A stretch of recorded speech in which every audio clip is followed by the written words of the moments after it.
पीछे बाराती आगे बैंड बाजा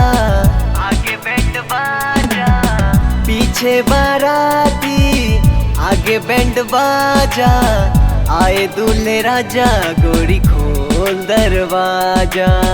पीछे बाराती आगे बैंड बाजा आए दूल्हे राजा गोरी खोल दरवाजा।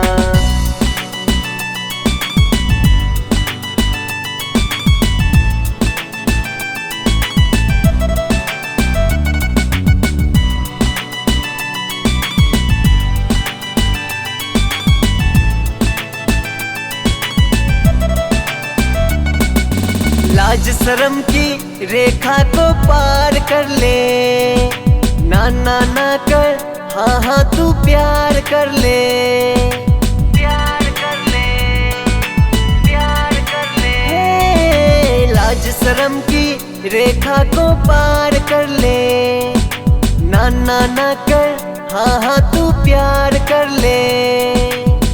नाचते गाते तेरी गली हम आएंगे, तुझको उठा के गोरी हम ले जाएंगे, हम ले जाएंगे। अपनी मर्जी से आजा दिल में समा जा, आए दूल्हे राजा गोरी खोल दरवाजा।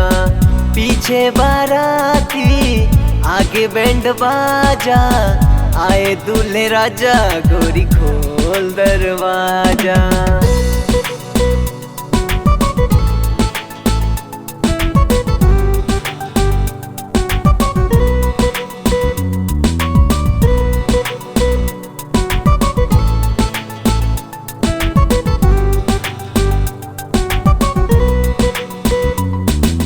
मेहंदी लगा ले 16 सिंगार कर ले, दुल्हन बन जा खुद को तैयार कर ले, खुद को तैयार कर ले। हे मेहंदी लगा ले 16 सिंगार कर ले, दुल्हन बन जा खुद को तैयार कर ले। कब से न जाने तेरे पीछे पड़ा हूँ, देख तेरे घर के सामने खड़ा हूँ, सामने खड़ा हूँ। मैं अंदर आऊँ या बाहर तू आ जा, आए दूल्हे राजा गोरी खोल दरवाजा। पीछे बाराती आगे बैंड बाजा आए दूल्हे राजा गोरी खोल दरवाजा।